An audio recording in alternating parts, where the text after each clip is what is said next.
एक गांव में एक क्यूट सी बुल्ली रहती थी। उसका नाम था मीनू। मीनू को खाने का बहुत शौक था, खास तौर पर केक। एक दिन वो जंगल में घूम रही थी तो उसे एक चमकता हुआ केक नजर आया। वाह, कितना खूबसूरत केक है। वाह, इतना बड़ा केक, ये तो मैं अकेली ही खाऊंगी। जैसे ही उसने केक उठाया,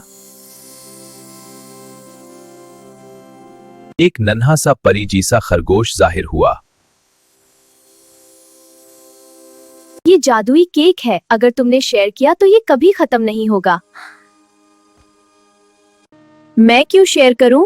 मैं खुद ही खा लेती हूँ। और उसने पूरा केक खा लिया। केक खत्म होते ही वो गायब हो गया। मीनू गायब हो गई। मीनू सबको देख सकती थी, लेकिन मीनू को कोई नहीं देख सकता था। मीनू भूखी रह गई।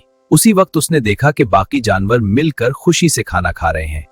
मीनू को एहसास हुआ कि शेयर करने में ही असल खुशी है। ले मीनू, हाँ, बहुत मजा।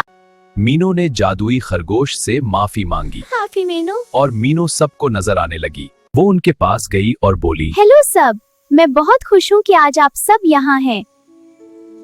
मुझे भी साथ खिलाओ, मैं अब शेयर करना सीख गई हूँ। हाँ मनु, हम सब साथ खाएंगे। हाँ, सब मिलकर खाएंगे। सबने उसे खुशी से शामिल कर लिया और सब मिलकर हंसी खुशी खाना खाए और सब दोस्त बन गए। लालच नुकसान देता है, जबकि शेयरिंग खुशी बढ़ाती है।